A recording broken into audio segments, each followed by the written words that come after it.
Bismillahirrahmanirrahim. Assalamualaikum warahmatullahi wabarakatuh. Apa kabar anak-anak kelas 6A? Semoga tetap sehat, tetap semangat meskipun kita masih belajar via daring. Dan pada kesempatan kali ini pembelajaran tematik edisi hari Rabu tanggal 4 Agustus tahun 2021, kita akan melanjutkan pelajaran tematik 1 dengan muatan pelajaran bahasa Indonesia KT 3.1. Jangan lupa untuk siapkan alat tulis dan buku pena 6A-nya untuk memperlancar pembelajaran kali ini. Dan sebelumnya, marilah kita awali dengan membaca basmalah bersama-sama. Bismillahirrahmanirrahim. Anak-anak kelas 6A, pada kesempatan kali ini kita akan belajar tentang teks laporan hasil pengamatan. Kalian bisa menyimak dengan membuka pena 6A halaman 3. Nah, di sana tertera bahwasanya teks laporan hasil pengamatan itu adalah teks yang berisi informasi berdasarkan pengamatan yang sudah dilakukan. Pengamatan itu bisa dikatakan meneliti. Nah, apa yang diteliti itu bisa tentang perkembangan hewan, tumbuhan, atau keadaan lingkungan sekitar. Misalnya kita mengamati pertumbuhan biji kacang hijau, kemudian kita taruh di sebuah wadah kapas yang lembab yang kita kasih air sedikit. Nah, kita cek hari demi hari, kemudian biji itu akan keluar kecambah dan kita laporkan, kita tuliskan menjadi sebuah teks perkembangannya. Itu namanya teks laporan hasil pengamatan. Nah, di dalam teks laporan hasil pengamatan itu ada apa aja? Yang pertama adalah informasi umum. Informasi umum itu adalah hal-hal yang kita amati, kita tuliskan di laporan ini. Kemudian yang kedua, kumpulan fakta-fakta. Fakta adalah sesuatu yang nyata. Jadi ketika membuat teks laporan hasil pengamatan, maka kita tidak boleh menuliskan sesuatu yang tidak terjadi. Kemudian yang ketiga adalah simpulan. Kesimpulan dari hasil pengamatan untuk mempermudah pembaca dalam memahami hasil yang kita amati. Kemudian di dalam teks hasil pengamatan itu terdapat ide pokok. Apa itu pokok itu? Ide pokok adalah bukan sesuatu yang hal baru buat kalian. Kita sudah membaca di kelas 5. Ide pokok yaitu gagasan utama atau masalah pokok yang dibahas dalam paragraf. Jadi ide pokok itu adalah semacam kayak inti paragraf itu membahas tentang apa. Itu adalah ide pokok. Lalu bagaimana cara menentukan ide pokok? Yang pertama, jelas kita harus membaca isi paragraf dengan seksama, berarti dengan teliti. Kemudian kita harus menemukan kalimat utamanya. Biasanya di paragraf atau teks-teks untuk anak SD itu kalimat utamanya kalau enggak di awal, di kalimat pertama, itu di kalimat terakhir. Kemudian setelah kita menemukan kalimat utama, kita bisa menentukan informasi yang penting dari kalimat utama itu, dan itu adalah ide pokoknya. Jadi ide pokok itu diambilkan dari kalimat utama. Sebagai contoh ini, kalian juga bisa menyimak di halaman 3. Di situ ada sebuah teks. Saya bacakan.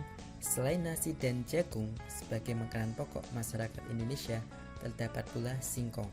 Singkong termasuk tanaman umbi-umbian. Pada tanaman singkong, bagian yang dijadikan makanan pokok adalah umbi akar. Nah, seperti yang saya katakan tadi, bahwasanya kita harus menentukan kalimat utamanya dulu, baru kita bisa memperoleh ide pokoknya. Dari paragraf ini, kalimat utamanya adalah di awal. Ya, ingat untuk SD itu biasanya kalau nggak di awal ya di akhir. Tapi dari paragraf ini kalimat utamanya adalah di awal. Jadi kita mengambil inti dari kalimat awal ini untuk menjadi ide pokok, sehingga ide pokoknya adalah singkong sebagai salah satu makanan pokok masyarakat Indonesia. Atau kalian juga bisa membuat kata-kata yang lain yang intinya sama. Misalnya alternatif makanan pokok masyarakat Indonesia adalah singkong. Itu juga benar. Jadi pada intinya adalah singkong itu adalah salah satu makanan pokok. Itu cara menentukan ide pokok. Kemudian kita lanjutkan, selain menentukan ide pokok, di dalam teks laporan hasil pengamatan tadi juga ada kesimpulan. Maka kita harus tahu cara menentukan kesimpulan. Kalian bisa melihat buku pena 6A halaman 17. Nah, di sana dijelaskan bahwasanya cara menentukan kesimpulan itu ada 3. Yang pertama adalah baca teks secara keseluruhan, jadi dengan sesama kayak ide pokok tadi. Kemudian kita mencari informasi yang penting yang terdapat dalam teks. Kemudian selanjutnya adalah informasi yang penting itu dihubungkan dengan membuat sebuah pernyataan akhir. Contohnya gini, banyak petani di Indonesia yang memilih untuk menanam jagung dibandingkan dengan tanaman lain yang sebagai alternatif tanaman padi. Di sini ada informasi penting yaitu tentang jagung. Dan kenapa ini penting? Karena di sini juga kalimat pertama itu adalah merupakan kalimat utama membahas tentang jagung. Nah, kita lanjutkan. Hal tersebut dikarenakan cara menanam jagung itu cukup mudah dan masa tanam relatif cepat. Jadi alasan untuk menanam jagung itu adalah karena mudah dan waktunya juga cepat. Tanaman jagung dapat dipanen 3-4 kali dalam setahun. Berarti ini menjelaskan kalimat sebelumnya. Tidak heran banyak petani memilih tanaman jagung pergantian musim. Ini juga menjelaskan kalimat sebelumnya. Maka kita cukup ambil 2 kalimat ini, kalimat pertama sama kalimat kedua, digabung dan diambil intinya saja. Sehingga jawabannya adalah tanaman jagung dijadikan sebagai alternatif tanaman padi karena waktu yang diperlukan lebih cepat dan cara menanamnya cukup mudah. Itu adalah kesimpulan dari sebuah teks ini. Jadi kita ambil intinya saja. Intinya itu bisa diambilkan dari kalimat utama dan sedikit tambahan dari kalimat penjelas.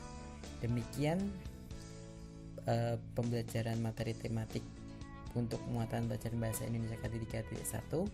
Kemudian tugas kalian adalah di halaman 18, masih di halaman 17. Di situ kalian kerjakan ayo berlatih nomor 1, 2, 3 dan 4, kemudian difoto kirim ke saya. Boleh di buku pena ataupun di buku tulisnya masing-masing. Ustaz tunggu maksimal hari Sabtu tanggal 7 Agustus 2021. Untuk pembelajaran kali ini cukup sekian. Pesan Ustadz adalah tetap rajin belajar, jaga kesehatan, jangan terlalu banyak main, dan jangan lupa doakan orang-orang di sekitar kita agar terhindar dari penyakit dan yang sakit segera disembuhkan. Kita akhiri dengan hamdalah, alhamdulillahirabbil alamin. Assalamualaikum warahmatullahi wabarakatuh.